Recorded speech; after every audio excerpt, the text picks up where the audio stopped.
Going to be a series of points where you fail, and it's in those moments when you fail and understand what you can do differently or better is what's going to get you to the next goal.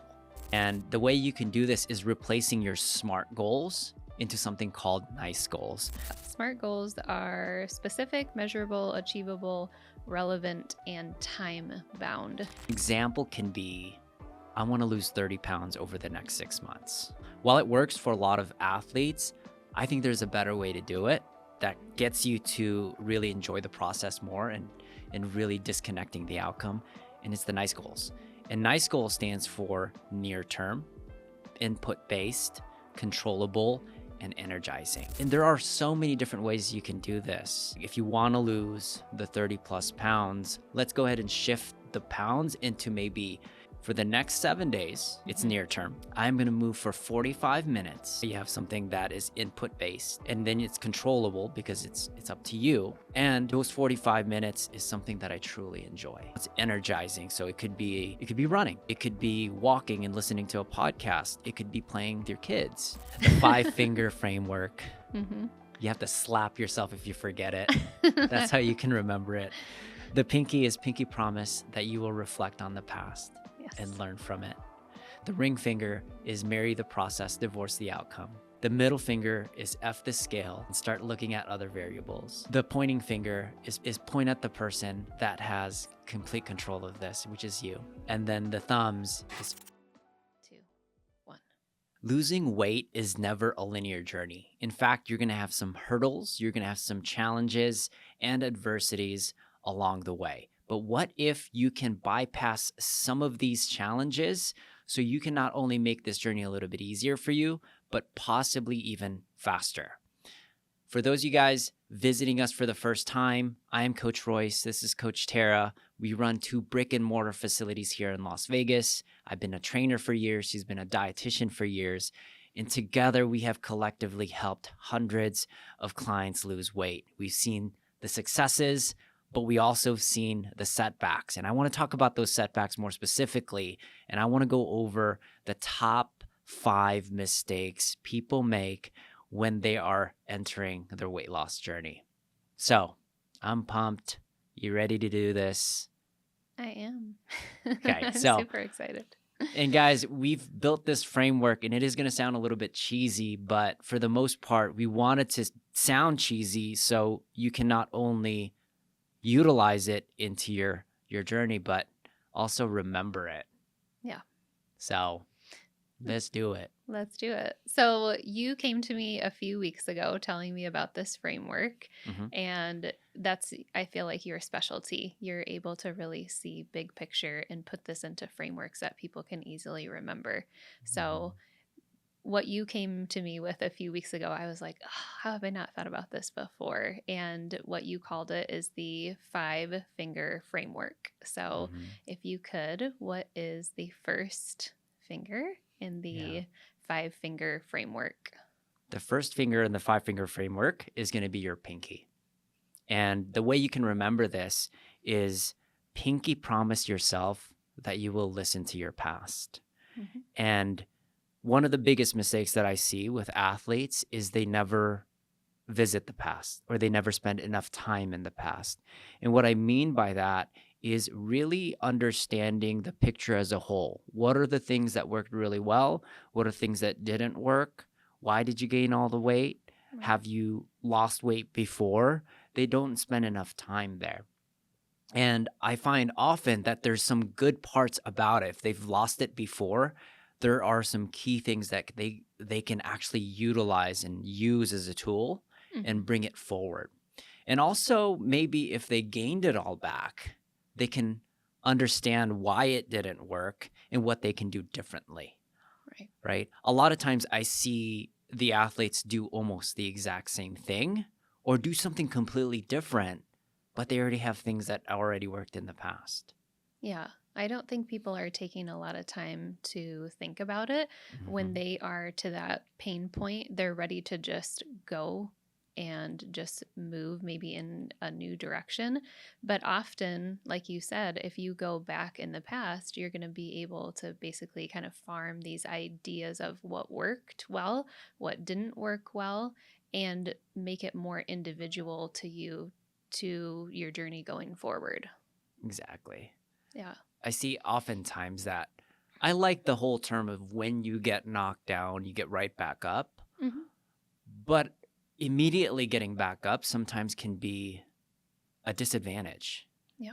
So when you do get knocked down and you're gaining all the weight back, I think it's important to set time to just reflect. Mm-hmm. And I think it's okay to stay down there for a little bit. Stay down there and really understand what you've done, and then just take notes. And then what you do with those notes can be some of the most impactful work that you'll do moving forward. So a lot of times when people gain that weight, like I said, is just they just don't spend enough time. They're just going from one thing to another thing to another thing to another diet to another fitness program. Yeah.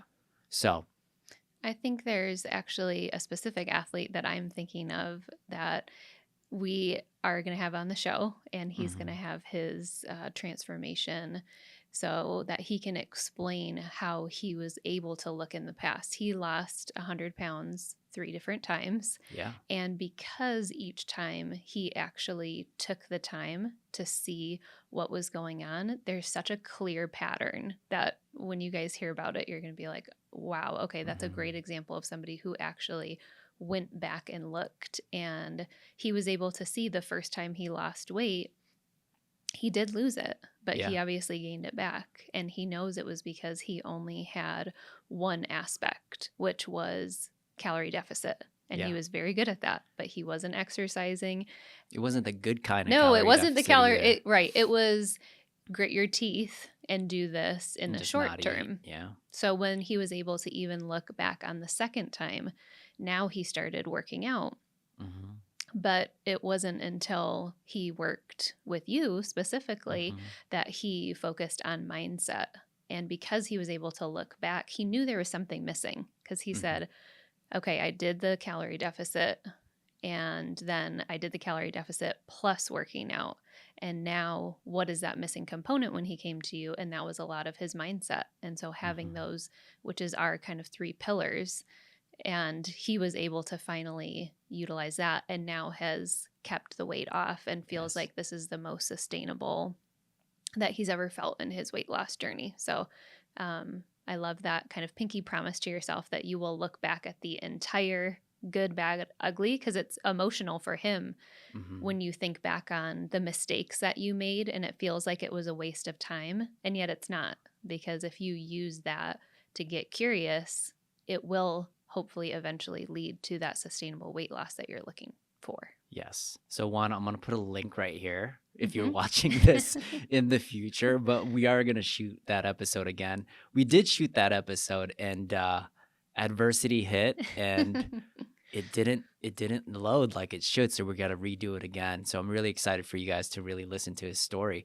because it's huge. One of the biggest mistakes is just that when they have that failure opportunity, they think it's all hope is lost. Exactly. But in every failure moment gives you the most data points on what you can and cannot do differently. Yeah. And he really leveraged his failures in a way where he just succeeded again and again and again. And the weight loss journey is going to be like that. There's going to be a series of points where you fail, and it's in those moments when you fail and understand what you can do differently or better is what's going to get you to the next goal. Yeah. Right? So really important to understand that if you're failing right now, you might be failing in terms of you're gaining weight again, or maybe just stopped moving, or maybe you have a particular injury. It's okay. Reflect back, see what happened, get as much data points as you can, and make concrete decisions on what you need to do next. So I love it. Let's go into number 2. Okay. So got the hand again. That was the pinky. Mm-hmm. Next one is? The next one is the ring finger. Okay. And the way you can remember this is marry the process and divorce the outcome. Yeah. And oftentimes I see the athletes that have the most amount of problem is they're so fixated on the outcome. It's the weight. right? And they fixate so much on the outcome that they have a miserable time in the whole experience. And if you can find ways to really enjoy the moment and really truly marry the process, you're going to have a really easy time. Not only, yeah, I wouldn't want to say easy because I'm a big rom-com fan, and my wife will tell you, is like, what rom-com are you watching right now? Always. And I do like the marry the process to force the outcome, but everyone thinks that's like a fun thing. It's like it's a good experience. But if you're in any relationship or in any part of a marriage, there's going to be moments where you're going to have hard conversations, you're going to have arguments, and it's just like a rom-com. You know, there's the love, there's the start phase where it's all great. You're losing a bunch of weight. You hit an adversity block. You accomplish that. You hit even a bigger adversity block where the guy is like, he makes a massive mistake and then he comes back in this grand gesture and he's holding a speaker over his head, and then this resolution starts to happen. That's what the marry part is like. There's going to be moments where it's so exciting, but there's going to be moments where it's also very, very painful. And if you can truly enjoy that process, the outcome just naturally happens. Right. Do you want to add anything to that? Yeah, it makes me think of when I see people who are sadly walking on a treadmill. Like they have an idea of the outcome and what that process should look like. And so that's what they keep repeating. And so for some people, they're like, okay, I got to lose weight. I got to get a gym membership and just walk on a treadmill. And they're doing it and it's sad and it's not sustainable in the process. And so what we like to teach and I think do a good job with is, number one, setting good expectations for what the process will look like, but also bringing some joy to it. So I've talked about on the past about different ways to have joyful movement to make it sustainable. And we've shared different examples of how we do that as a family. Yeah. And that is, in the process, you're realizing how to just fit this into your life. You're not just saying it's just the weight loss. The process is you evolving into that next version of yourself. So, yeah. 100%. I want to add to that a little bit from a trainer perspective. If I want them to enjoy the process a little bit more, I always ask the question, how would you feel when you lose X, Y, and Z weight? And they oftentimes will give me a plethora of emotions, but I'm going to give you the top three. One of them is, oh gosh, I'd feel confident. Oh, I feel successful. Yeah. Right. And I'd feel disciplined. And we think that when we get to that outcome, all of those three things happen. Right. But in order for that outcome to happen, you need to start designing a program or designing a daily experience that you can create for those things, feeling confident, feeling successful, and feeling disciplined. Exactly. And it's your responsibility to create that experience. One way you can create that experience is do movements that require that confidence. That's going to create confidence. And sometimes it's doing something that you quite don't think you can't do, and then you do it. Exactly. And it could be as simple as, I'm just going to run for a minute. I'm going to run for 5 minutes straight. That can create a feeling of confidence, a feeling of success, and also a feeling of discipline. Right? Another version is like, you know what? I am not going to have sodas for the next 5 days. That can create discipline for you as well. Yeah. So it's important to really just understand what are those emotions that you think you're going to get on the back end of this, and create a daily experience to create that. Hey guys, we are finally accepting students in our Weight Loss Academy. In this program, we are teaching you the skill set, the mindset, the tool sets to be able to not only lose weight over the next 12 weeks, but keep it off for a lifetime. If you find yourself struggling to shed pounds or you're regaining the weight after dieting, this academy is designed for you. Now, click on the show notes below so you can join our wait list, and you will be the first to know when our curriculum begins. Now, back to the show. Peace. Okay, before we dive into the next finger, I want to give you guys a pragmatic way that you guys can use to remind yourself that marrying the process is going to be a lot better than and divorcing the outcome. And the way you can do this is replacing your SMART goals into something called NICE goals. I don't quite remember what SMART goals are. Can you refresh the audience what SMART goals mean? Yeah, SMART goals are specific, measurable, achievable, relevant, and time bound. Yeah, and an example can be, I want to lose 30 pounds over the next 6 months. I Right. think that is a very smart type of goal. While it works for a lot of athletes, I think there's a better way to do it Mm-hmm. that gets you to really enjoy the process more and really disconnecting the outcome. And it's the NICE goals. And NICE goal stands for near term, input based, controllable, and energizing. I love the energizing part so much. It is. And Yeah. and there are so many different ways you can do this. One way in fitness is like, if you want to lose the 30 plus pounds, let's go ahead and shift the pounds into maybe, you know what, for the next 7 days, it's Mm-hmm. near term. Yep. I'm going to move for 45 minutes. Okay. So now you have something that is input based, Yep. right? And then it's controllable because it's up to you. And those 45 minutes is something that I truly enjoy. Yeah. Right. So now it's energizing. So it could be running. It could be walking and listening to a podcast. It could be playing with your kids. And I think doing it that way makes the journey so much more exciting. It's ever changing. It's always energizing. And I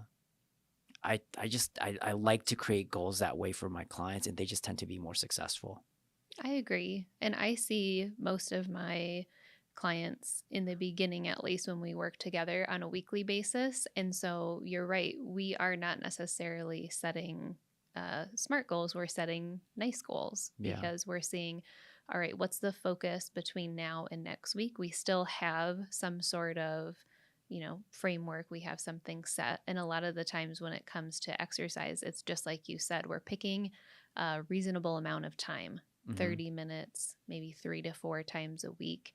And we fill in ideas that might be those movement, ways that bring joy, which could be all those different things. And then I find they're much more successful that next week in saying they hit that because there was constraint. They knew what they were supposed to be doing, but at the same time, there was that flexibility to make it fun and joyful, which in the moment could be something different.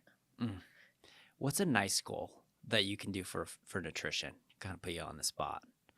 Okay, so NICE goal. So something that would be probably within like a week's time that someone could do, and it's going to be specific.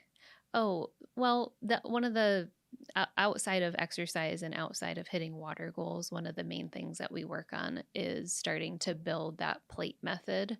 And so for most people, what I actually do instead of having a very specific meal plan that they just have to follow to a T, we say, okay, you're going to have 3 meals and not 3 meals per day, 3 meals between now and next time I see you that are going to follow plate method portioning.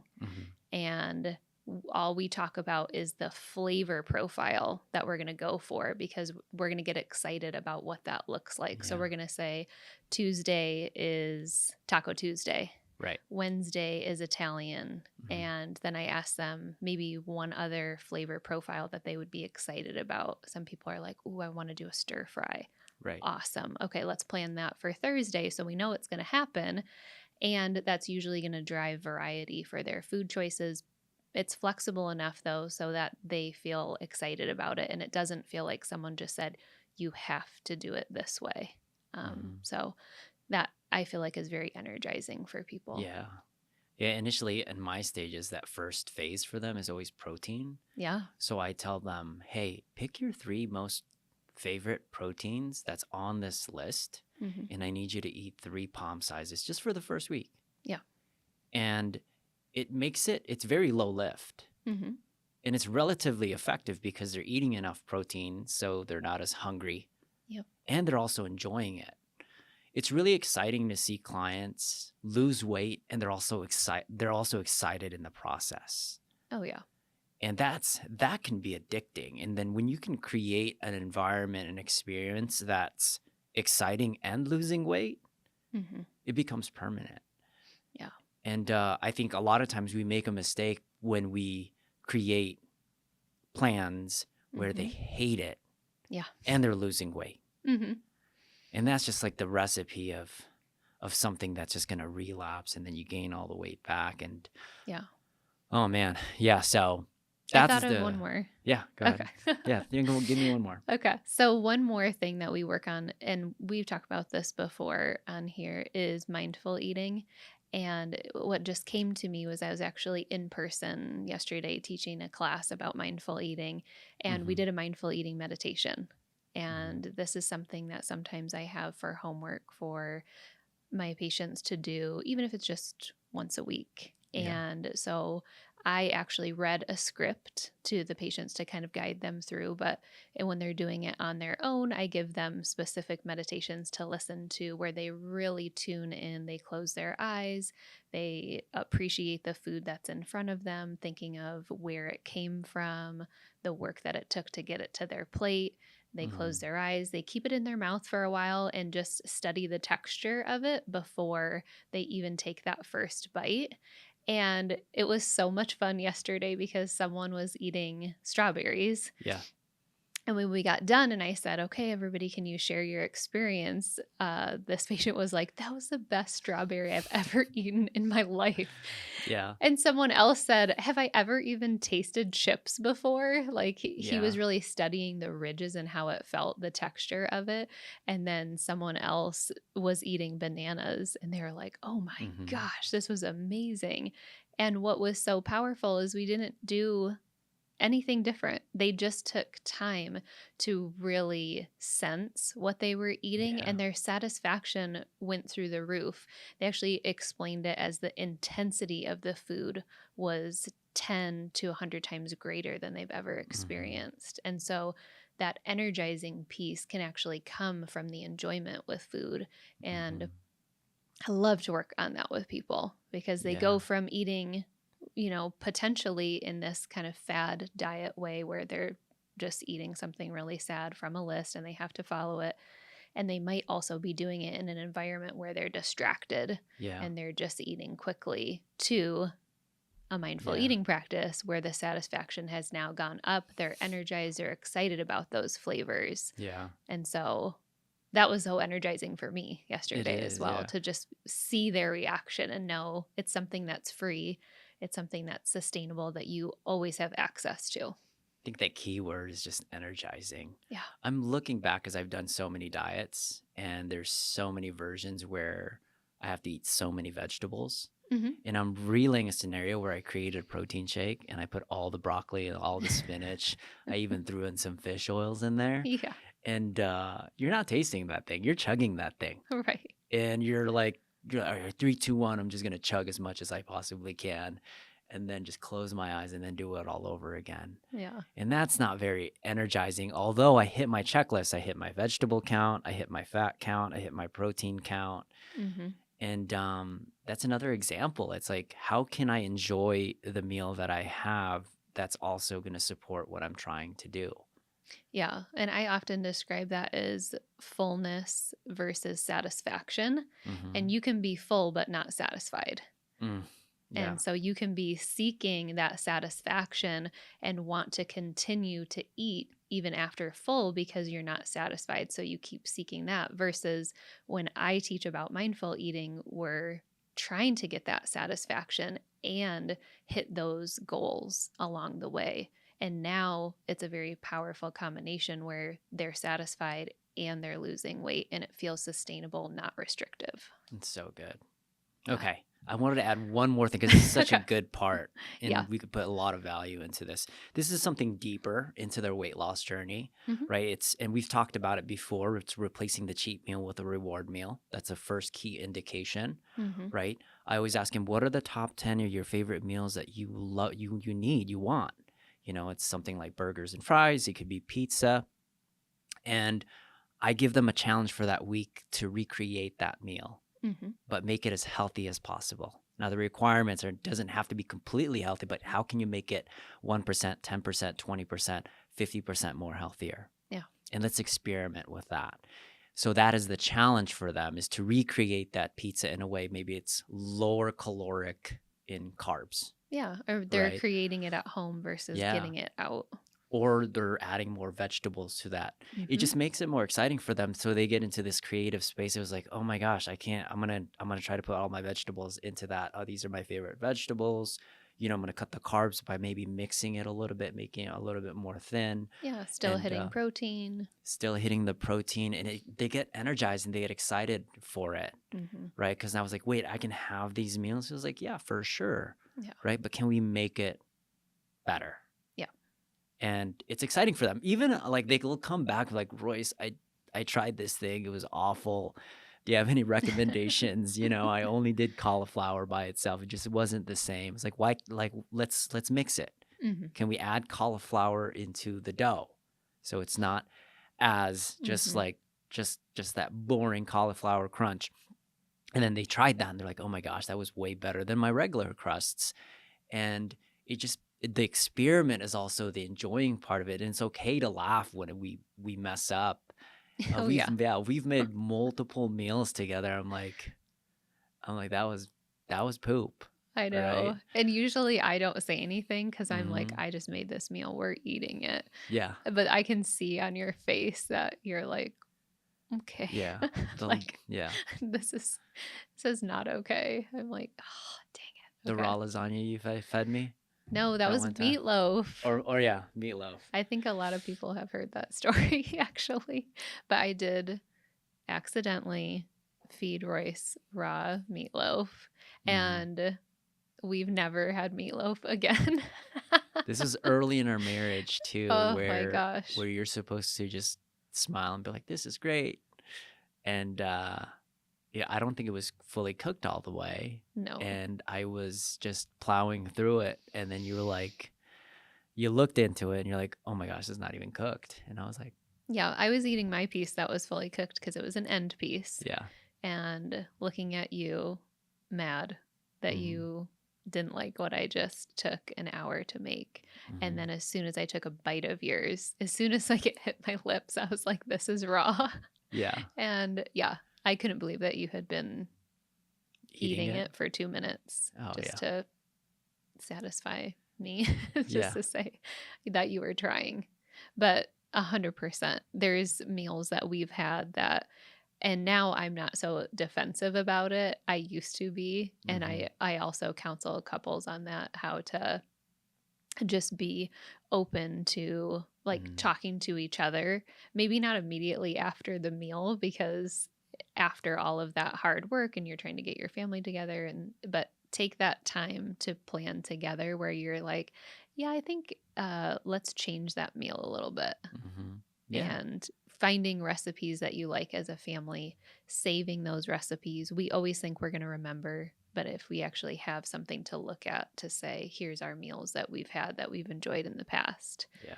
Um, I think our pizza, because that's the biggest one for me. That's yes. the one that has really evolved into something much healthier. Hmm. In the past, I would just like order Papa John's, which is like my favorite thing, and then that turned into like, let's at least buy that pizza and also get a salad with it, Hmm. right? And then that became one, and then eventually it was like, let's just make our own pizza Hmm. and create our own ingredients and also include a salad with it. And then now it's kind of been that. That's been our staple Hmm. in the past it was just like pepperoni and cheese. And it was like, Right. oh, we could probably add some things to this. Like, what are our favorite vegetables? It was like peppers, Onions. onions. And I was like, let's throw that on there. Let's try it, and that became a thing. So it will evolve, and that's the exciting parts to it. And sometimes you can keep adding and changing things. We've tried things. We're like, let's try this pesto sauce instead. And we're like, oh, Yeah. And we'll be like, right. this is okay. But Mm-hmm. we together, and I like to teach Lucas that too. It's great to teach kids to be more of like a scientist when it comes to it. Like, what do Mm-hmm. our taste buds feel right now? Do our taste buds like this meal? Do they not? And so he's becoming more mindful because he's trying new things. And we do the same thing Yeah. and we have fun with it. And sometimes we decide, nope, we're never doing that again. Yeah. S- But yeah, it's the process. So good. If you have one or two meals that you are not liking right now, I highly suggest that you include this practice and make it more energizing for you, because it's going to make this whole process a lot easier, one, but also you might get there faster. Yeah. Let's go to the middle one, Now which we're is ready for the middle finger. now we're ready for the middle finger. Okay. Okay. And this is by far one of my most favorite one, but it's also one that can be taken a little bit too far. And the middle one is F the scale and focus on other variables. Yeah. Which I love.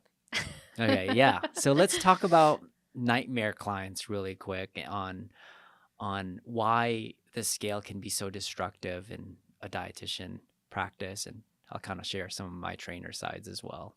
Yeah, I think people can get so obsessive about the scale. And I Mm-hmm. obviously worked in an eating disorder inpatient facility. So, my history as a dietitian, I have not only seen people at the gym, but I've also seen patients and helped patients who have other mental disorders, which make an eating disorder to that level where it's crippling. Mm-hmm. And so I've seen to the extreme where being obsessive about the number on the scale has Mm-hmm. impacted someone's life to the point where they have to be in a facility to get help with that. And Mm-hmm. all they're looking at is the weight. They're weighing themselves multiple times per day. Now, Right. that might not exactly apply to the people who are watching today, Yeah. but because I've seen it to that extreme, I can really recognize when someone has gotten into those patterns or the way that they're talking about that scale as being the ultimate thing that actually decides their worth. Yeah. And people tie those two things together. And so when that scale is too high, they feel that their worth as a person is low. And so when I'm starting to work with someone, it might be appropriate at that point to suggest and say, how can we start to F the scale a little bit Yeah. and like step it back? And for some people, they do need to take that away slowly because they are so bound to that number. And for others, they're ready to give it up. They're actually excited and Mm-hmm. almost needed permission Yeah.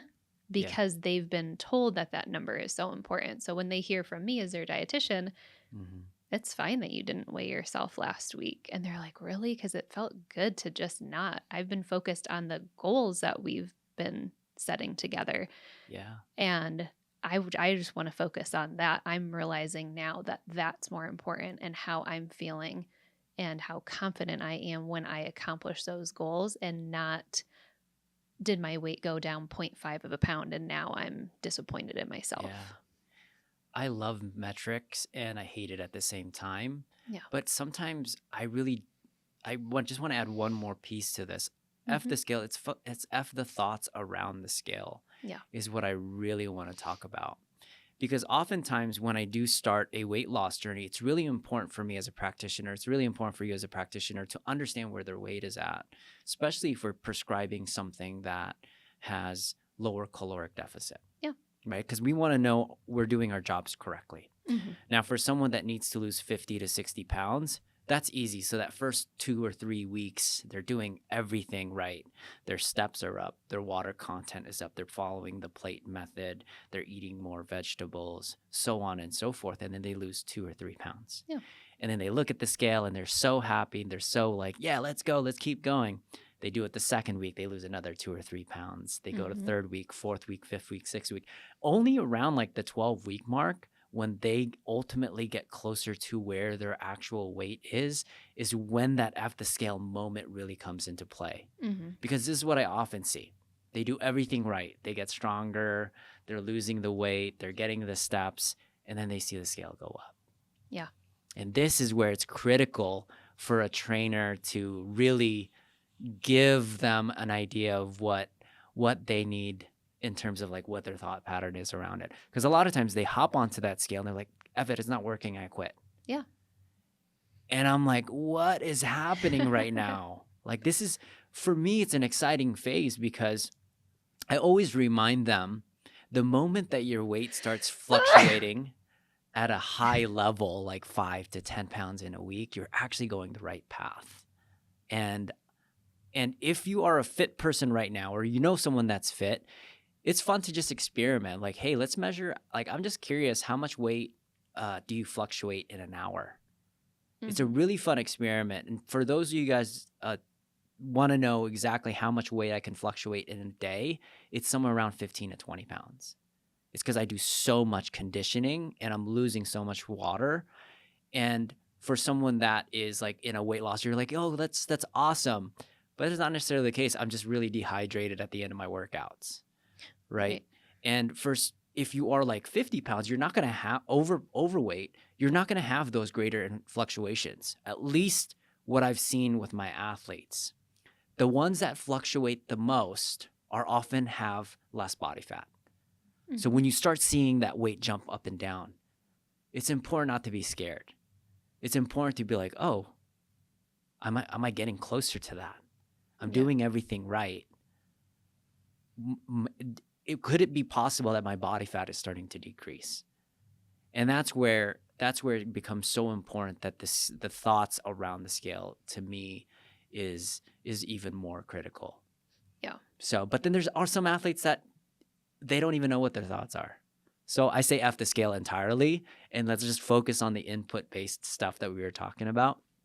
But I want to make sure that sometimes that's F the scale is a huge piece for me initially, but then eventually it's like we need to know. Yeah. And I think the good way to look at it is in the beginning, is that the most important thing? No, we actually need to work on the habits. And so when we take that away and we decide that we're not going to look at the scale, someone gets more curious on the indicators that they're doing well. Right. And that might be the first time that they've ever tracked something else other than weight. Now, once they have at least 3 to 5 indicators that they are excited to track, and we've done that for a while. Now, let's say they go to the doctor's office and they see that number on the scale, they're a little bit disconnected from it because they have these other numbers now that have been showing them how well they've been doing. And sometimes within their body, they feel stronger and understand that they've gained muscle and their body composition has changed. And so they can separate from that number a little bit more too, because they're like, hey, I've been eating my vegetables. I've been doing plate method. I've been hydrating. I've been going to the gym a few times a week and hitting my step goals. And they have all of this other data now that they can continue to kind of think about like that, like FU scale number, like I know you, but you don't have power over me. It's just one of many variables you should be tracking. Yeah. So one thing that I do with all my clients, not only on their fails, but their successes, more specifically the successes, because they really they put a lot of worth on those 3 numbers, so much about themselves. So when we have a 30-pound weight loss, I not only just include that particular weight loss metric, I also show them how many steps they've done over the course of 6 weeks. Yeah, which is so powerful. I was like, by the way, you went from 2,000 steps per day. Now we're averaging about 10 to 15. Yeah. Right? By the way, you went from 0 workouts per week to now 3 workouts per week. By the way, we also squatted. You could barely squat the barbell. Now you can squat your body weight. For 8 amount of times. And I just start stacking all of these numbers. And here's what that does. It weakens the scale number 100%. so much that they're like, they just say F the scale. I like the other numbers better. Mm-hmm. And when you really start to highlight that that's how they influence the scale. Now it becomes something that eventually internally they're like, why am I even Yeah. fixated on the scale in the first place? And that's the whole purpose. So if you find yourself fixated on the scale, I highly suggest that you start adding more variables like the steps, Mm-hmm. maybe the water intake, maybe the frequency of how many times you work out, how many reward wheels have you changed, right? Yeah. It's like those are going to be some really, really cool metrics that's going to weaken that scale number for them. Yeah. So I love it. that's why I like to do that. Okay, good. Are we ready for the next finger? Which is? This is pointer finger. Oh gosh, yeah, this is the one we get. It's a touchy one. It is. Yeah. Yeah. I'm excited to hear you explain first, and then I'll give my kind of dietitian perspective. I think this is one of the hardest ones to implement because it requires humility, Mm-hmm. it requires honesty, and it requires a sense of surrender, Mm-hmm. right? And the pointy finger is to point at that mirror and tell that person that this is not anyone's fault. This is yours. And it's taking ownership back at your life. And oftentimes I see the athletes that gain all of the weight back is because they place the ownership into somebody else or something else. Mm-hmm. And an example is like, oh, this is not my fault. This is my wife's fault because she makes all the food, right? Or this is my family's fault because genetically they've just been overweight. Right. And sometimes they can point at the actual disease. No, this is a disease. Overweight is a disease. And they've fixated so much on that they stop taking ownership of what actually they're doing. Mm-hmm. So the moment you point at the fingers like, I can control this, I can make my own choices, is when you can make something like this more permanent. Yeah. Right? Like another one is like, I can't do this because I don't have the money for it. Mm-hmm. Right? And I'm like, no, dude, this is your choice. Right. So pointing at the right person is so impactful in terms of the journey. If you don't own that this was your choice, it's very hard to sustain the weight loss that you're looking for. Yeah, it's very disempowering when you have the story that, you know, healthy food is too expensive or gym memberships are too expensive. And so it's the story that you're telling yourself.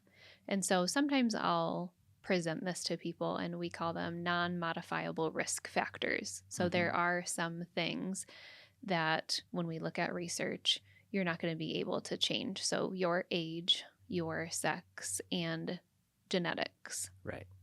And there is more research being done on the genetic side to figure out how much of an impact that plays. And that's still very individual to each person. So I often will present that and say, hey, these are some of the things. So I'll say, you can't choose different parents, right? You might have high cholesterol right now because that's in your family. And you might have to work a little bit harder than somebody else, but that doesn't mean that there isn't the actual modifiable risk factors, the ones that you have control over. And so that list is a lot longer. Those are all of our lifestyle choices and behaviors.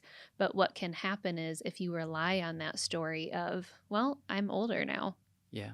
I have a crap metabolism. There's nothing I can do about it. Right. This is my genetics. This is my lot in life. And I've had a lot of people with families who have diabetes or even prediabetes, heart disease, who have that idea because their whole family did. They're not saying, how can I fix this? They're actually expecting that at some point they will get that too. So if I'm able to work with someone, especially with prediabetes, because with prediabetes, we can actually reverse that. And luckily, a lot of physicians now and insurances are recognizing the more preventable side. And they're able to say, go work with a dietitian, go do something about this before it progresses. And that was the first time they've heard that, because from their family has been saying like, oh yeah, you're going to get diabetes. This is what, get this is what we do. Yeah. Here's the doctor. They just, Yep. Just Yeah. you'll be on this medication. This is how you'll be. And so their story can change so much Hmm. when they actually meet with one of us and we're able to say, hey, you have a lot of control over these factors. Let's focus on those. Hmm. And now they're empowered because before they just thought that's what's going to happen. Yeah. Or oftentimes when they place blame on family Yes. and genetics, they go into these doctors' offices looking for problems to essentially prove that it's not their fault. And Hmm. I see this a lot of times, like, I'm gonna keep going to the doctor to see what's wrong with me. Something's wrong with my blood panel. Right. And that's the hardest for me to influence because when they go into that type of trajectory, oftentimes they do find a problem. Hmm. And I can't change that. Like Right. this is the one of the hardest and the most challenging. It's because I can't own it for you. You have to own it for yourself. Yeah. And when you decide that, you know what, maybe this is what it was in my family's past, but the moment you really truly unlock that maybe I have an ability to control this and change this, that's when magical things happen.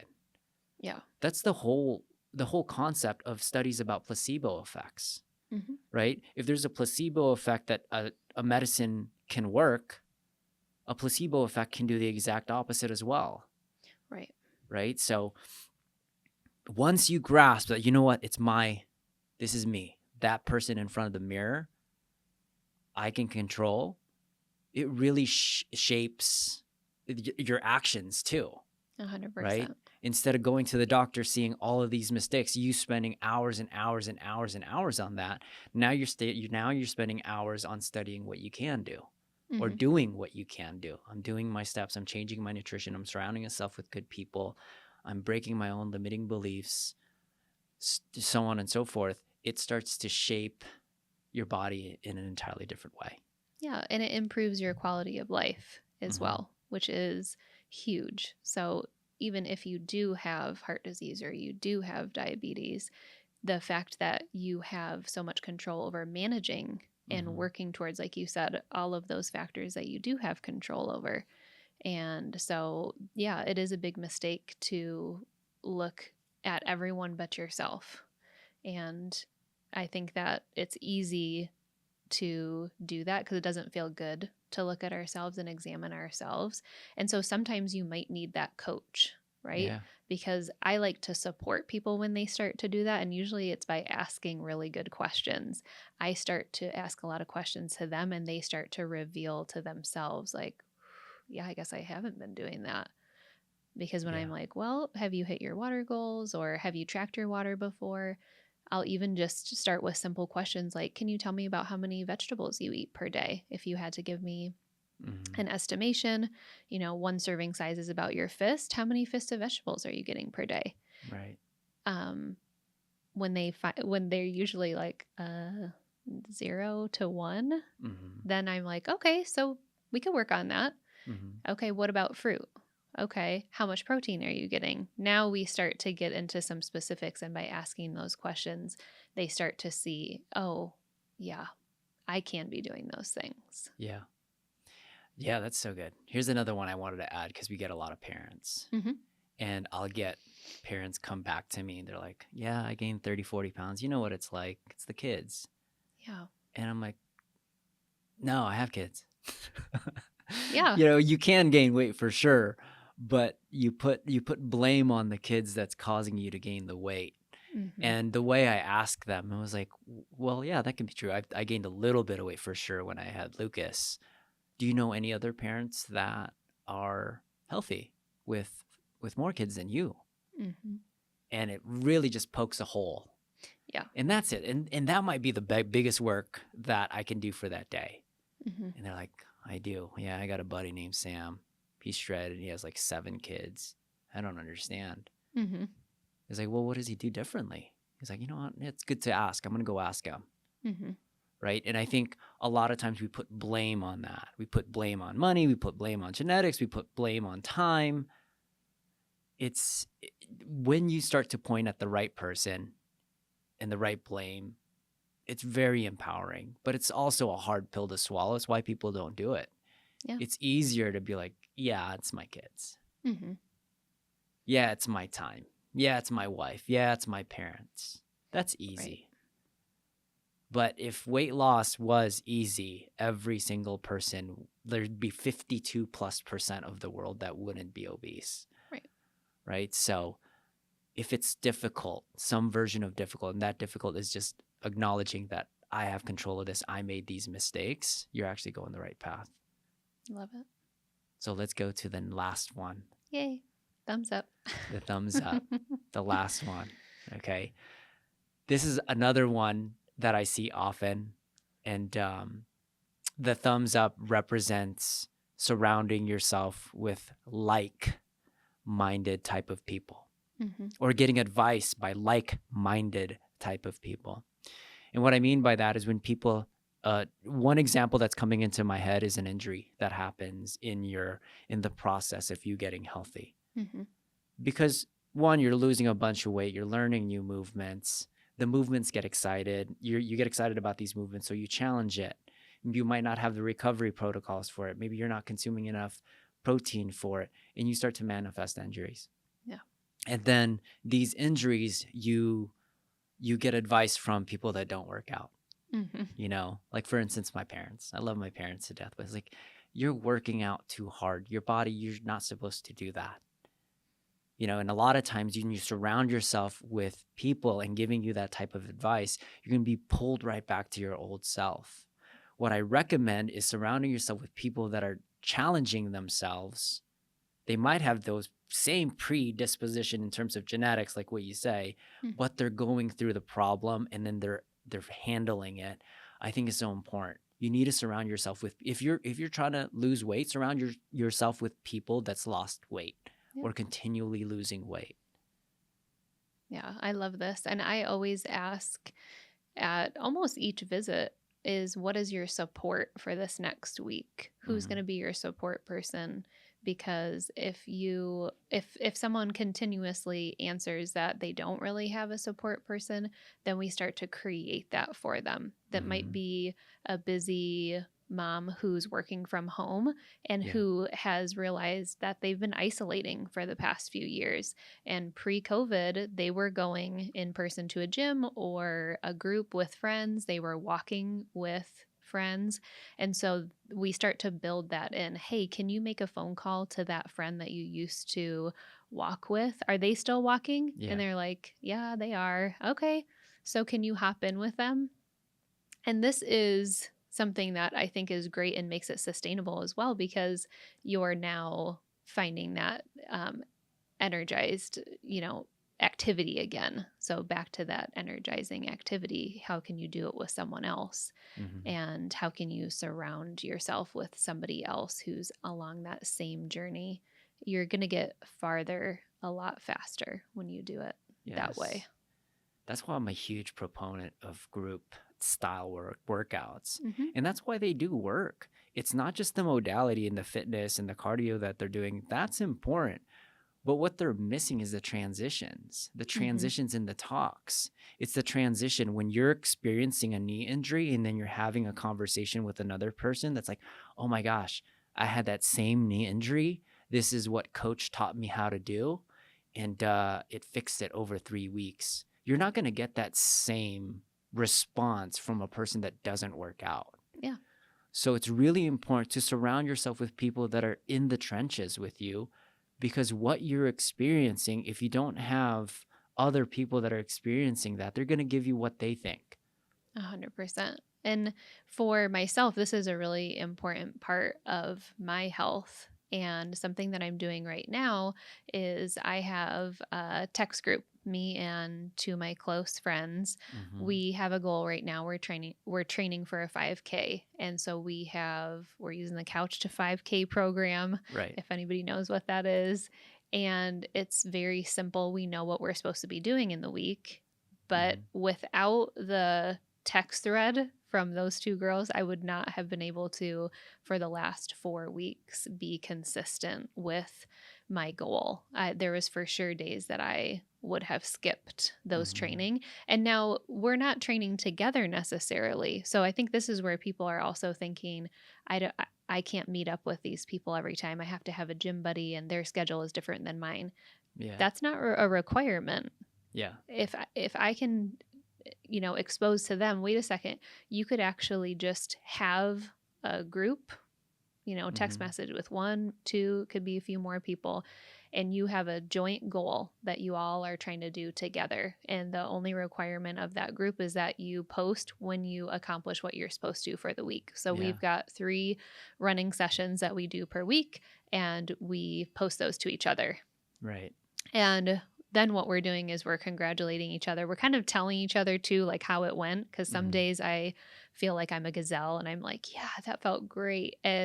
But more likely than not, I'm saying I woke up at 5 today because I had to get this run in before Royce went to work. And Mm-hmm. it's also going to be 110 degrees in Vegas today. So I could wait until 11, but I'm going to be dying. So it makes me a little bit more creative on how I'm going to get it done. Mm-hmm. And then when I share it to the group, it's just nice to have somebody there who's recognizing and giving you thumbs up too, Yeah. right? Like they're also saying, hey, good job, girl. Like, Mm-hmm. get this in. Now, when I get that text from them that they've completed theirs and I haven't done mine, Yeah. and I see the length that they're having to go to continue to have that in the forefront of their mind that this is their goal to get those 3 done, I'm like, dang, I can do it. Yeah. And so it pushes me to be that best version of myself because I'm surrounding myself with others. Listen, if you're trying to lose weight, but you're just frustrated because you just can't seem to see any results, we would love to help you out. Now, we've been helping thousands of our athletes over the course of a decade by crafting personalized programs that are not only sustainable, but also effective. Now, if you're ready to transform your health, click on the show notes below, book a call with one of our coaches. We'd love to help you out. Now back to the show. Peace.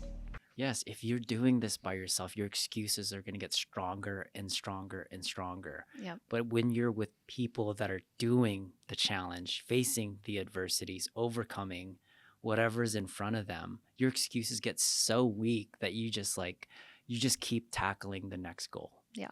Which is what I love about this. Now, I'm thinking about that person that's like, Royce, what if I live in the middle of the desert? No one wants to hang out with me. Yeah. And you can still do this. And the way you do this is you virtually find your group. Oh, And yeah. what I mean by that, you virtually consume content of people doing hard things and overcoming it. Mm-hmm. The perfect example that I can give you, and if you guys never read this book, is David Goggins' books. Mm. You read one of his audibles or books or his content, and you do weird things after reading it. Right. So after I finished Goggins' book, James Lawrence's book, I was like, I'm going to go run a marathon right now. Mm-hmm. Right. Those are going to be some ways you can, if you don't have that group currently that's just not fit, you virtually get them. 100%. And it's going to require a little bit of work. It's going to require a little bit of research, but that is one way. Because sometimes you might not be lucky where you have 3 or 4 people that are healthy. Right. You are going against a massive genetic train. Like, for example, my family, direct family, is not the healthiest, right? Or my direct family is pretty healthy, but my cousins, on the other hand, typically are not, Mm-hmm. right? So you're going against this like massive circle that's completely against you. The way you can do it is just learn. We have YouTube now. You're watching this right now, so probably you're getting a little bit healthier just listening to healthier people talk. Yeah. Right. So if you don't have the direct support system, just subscribe to our podcast. There you get 2. That's one way for sure. Right. So those are like the big 3. The thumbs component to it. Surround yourself with people that are experiencing the same thing. And if you can do that, your weight loss is definitely going to be a lot easier, and it's definitely going to be a lot faster. Mm-hmm. So if I didn't have the surround system or like the environment that I have now, where the environment that we've attracted and created, they're Mm-hmm. overcoming their own challenges, and it's inspiring. Yeah. and unconsciously you just take some of their energy and strength and spirit, and you're able to just keep moving forward. That's why it's so important to find a good environment. Yeah. All right, so let's recoup on the 5 so people can remember this. Yep. 5-finger. The 5-finger framework. Mm-hmm. You have to slap yourself if you forget it. That's how you can remember it. The pinky is pinky promise that you will reflect on the past and learn from it. The ring finger is marry the process, divorce the outcome. Mm-hmm. The middle finger is F the scale and start looking at other variables. The pointing finger is point at the person that has complete control of this, which is you. And then the thumbs is surround yourself with like-minded people that are trying to overcome the same problems that you're trying to overcome. Yeah. And if you can do those 5, you can bypass these mistakes and learn it right now, you are absolutely going to be ahead of the game. Because over the past 15 years, it's something that I've slowly learned over time with the hundreds that we've helped, but also the few that we didn't help. Right. We could tell that they Right? were missing some of these components. Mm-hmm. So do me a favor below. Comment down which one you resonate with the most, and just comment, see if we are somewhat like-minded in thought. And what else do you want to add to this? Yeah, I do want to know. I'm very curious. So if you can comment to tell us which finger, potentially, if you look back at the past, was the one that maybe threw you off, or something that maybe you can tell us which thing you need to do moving forward. I'm really curious which one resonated the most with people. Awesome. Guys, if you like this video, it gave you some sort of value, make sure to subscribe, because every Monday we shoot out another episode to help you guys out. And as always, peace.